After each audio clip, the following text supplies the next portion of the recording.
Exam में applied mathematics में 100% score करना चाहते हैं तो ये वीडियो आखिरी तक देखिएगा, क्योंकि इस वीडियो में मैं शेयर करने वाली हूँ एक ऐसी मास्टर स्ट्रैटेजी जो आपके इस ड्रीम स्कोर को रियलिटी में कन्वर्ट कर सकती है।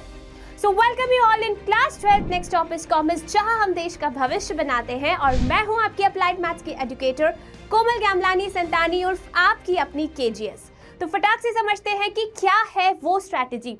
इस स्ट्रैटेजी के अंतर्गत सबसे पहले आपको सिलेबस को समझना होगा।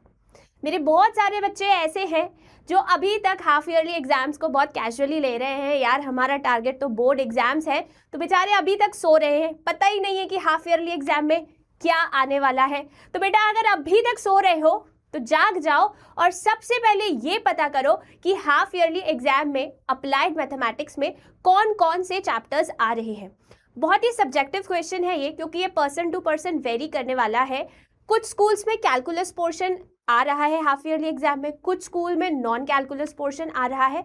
तो जो भी है सबसे पहले उसको पता करो, कंफर्म करो और उसको पेन डाउन करो, क्योंकि आपका माइंड ओरल टारगेट्स के कंपैरिजन में रिटन टारगेट्स को ज़्यादा अच्छे से समझ पाता है और ज़्यादा अच्छे से उस पर फोकस कर पाता है। तो अगर अभी तक सिलेबस आपके मोबाइल में पीडीएफ फॉर्म में पड़ा हुआ है तो उसको फटाक से एक डायरी में या कॉपी में लिखिए और कंफर्म कीजिए कि कौन कौन से चैप्टर्स आ रहे हैं। उसके बाद आपको इन चैप्टर्स को बाइफर्केट करना है 3 कैटेगरीज में: स्ट्रॉन्ग चैप्टर्स, एवरेज चैप्टर्स और वीक चैप्टर्स। अब स्ट्रॉन्ग चैप्टर्स कौन है? ये है वो आपके पक्के दोस्त जो आपको हर सिचुएशन में हेल्प करते हैं। A friend in need is a friend in deed. तो ये वो चैप्टर्स हैं जो आपको श्योर मार्क्स दिलवाएंगे। दैट मीन्स आपको इनके कॉन्सेप्ट क्लियर है, आप इनकी ताबड़तोड़ प्रैक्टिस कर चुके हो। All you need is just a quick revision. तो अपन अपने पक्के दोस्त को जैसे कभी भूलते नहीं है, वैसे ही इन चैप्टर्स को आपको डेली प्रैक्टिस करने की ज़रूरत नहीं है, बट हाँ रिवाइज रेगुलरली करने की ज़रूरत है ताकि आप इसको भूल न जाएं एग्जाम तक। ठीक है। उसके बाद सेकेंड कैटेगरी ऑफ चैप्टर्स है एवरेज चैप्टर्स। ये वो दोस्त हैं या ये वो लोग हैं जो अभी उतने खास दोस्त बने नहीं हैं। मतलब ये वो चैप्टर्स हैं जिनको आप थोड़ा थोड़ा तो जानते हैं, जिनके बारे में आपको थोड़ा थोड़ा तो आइडिया है, कॉन्सेप्ट्स थोड़े बहुत क्लियर हैं। तो उन चैप्टर्स को आप क्या करोगे? उनके कॉन्सेप्ट्स को पॉलिश करोगे, उनके क्वेश्चंस और ज़्यादा प्रैक्टिस करोगे, सो दैट कि जब तक एग्जाम आए आपके ये चैप्टर्स भी आपके पक्के दोस्त में कन्वर्ट हो जाए। उसके बाद बात करें थर्ड कैटेगरी ऑफ चैप्टर्स की, जो है वीक चैप्टर्स। यानी ये वो चैप्टर्स हैं जो कंप्लीटली आपके लिए स्ट्रेंजर्स हैं, आप इनके बारे में जानते ही नहीं हैं। तो इन चैप्टर्स पर अभी आप बहुत ज़्यादा टाइम स्पेंड नहीं कर सकते।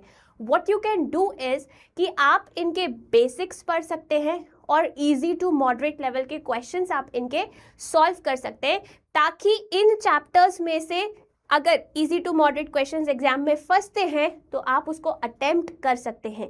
इसके लिए आप वन शॉट्स भी रेफर कर सकते हो, सो दैट कि आप half yearly exam point of view से चैप्टर कवर कर लो और एग्जाम खत्म होने के बाद आप अपने बैच के लाइव लेक्चर्स के थ्रू उसको कॉम्प्रिहेंसिवली कवर कर लो। ठीक है। फिलहाल एग्जाम के लिए तो इतना कर सकते हैं, लेकिन उसके बाद उसको डिटेल में पढ़ना बहुत ज़रूरी है। ठीक है। तो ये हो गया अपनी प्रेपरेशन लेवल को एनालाइज करना after making the list of the chapters. उसके बाद नेक्स्ट इंपॉर्टेंट बात कि ये समय है ना स्मार्ट स्टडी करने का। जब आप इन चैप्टर्स को प्रिपेयर कर रहे हो तो मेक श्योर कि ये कुछ गारंटीड टॉपिक्स हैं जो एग्जाम में आने ही वाले हैं।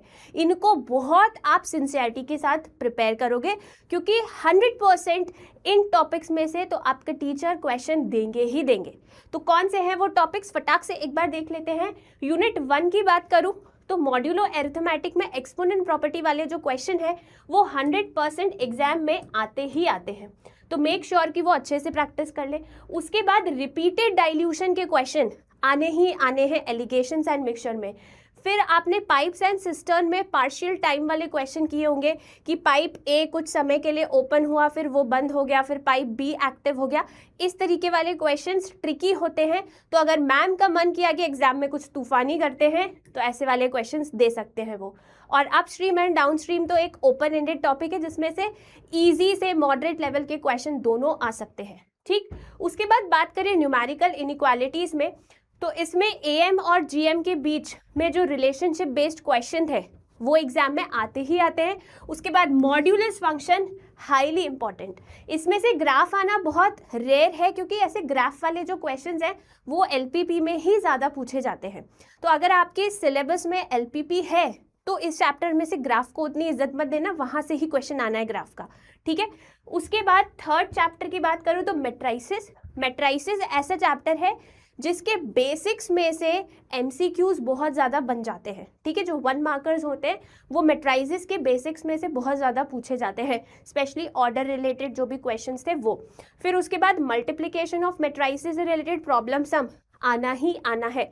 Properties of transpose symmetric and skew symmetric वाले जो मैट्रिक्स है इसके ऊपर भी क्वेश्चन आते हैं। प्रॉपर्टीज ऑफ ट्रांसपोज से 1 मार्कर्स भी बन सकते हैं और फिर उसका इफेक्ट डिटर्मिनेंट्स में भी आता ही है।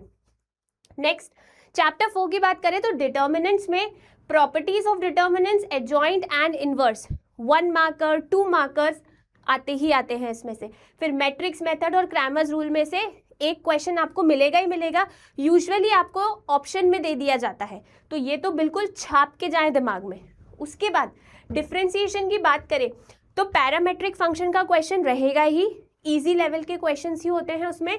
फिर इम्प्लिसिट और हायर ऑर्डर डेरिवेटिव फंक्शन के क्वेश्चंस ज़्यादा मार्क्स में पूछे जा सकते हैं क्योंकि उसमें थोड़ा सा कैलकुलेशन ज़्यादा होता है, स्टेप्स ज़्यादा होते हैं।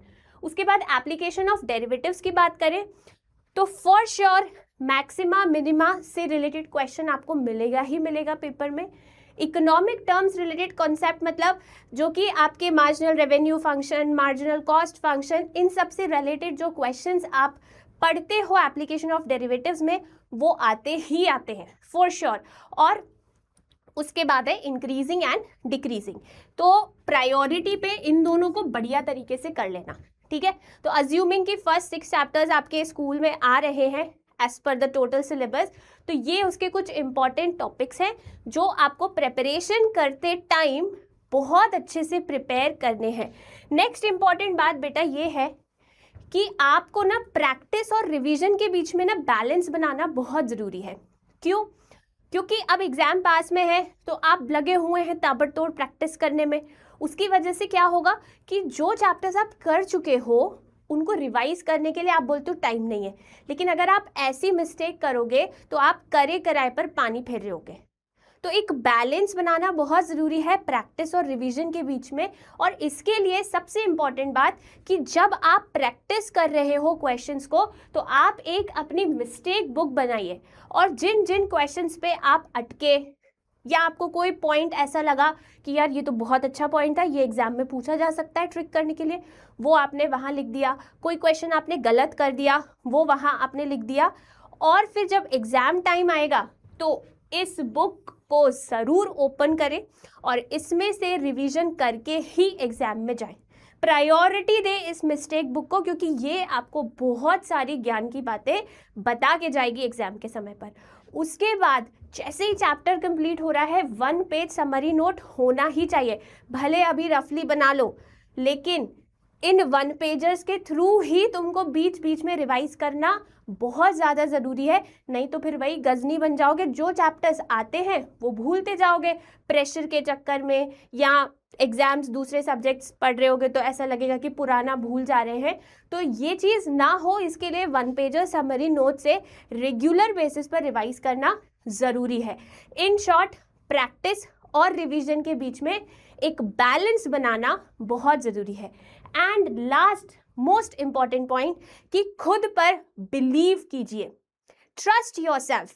जितना पढ़ के जा रहे हो ना वो ऐसा पढ़ के जाओ कि भाई उसमें से कहीं से भी कुछ भी आ जाए तुम कर सको।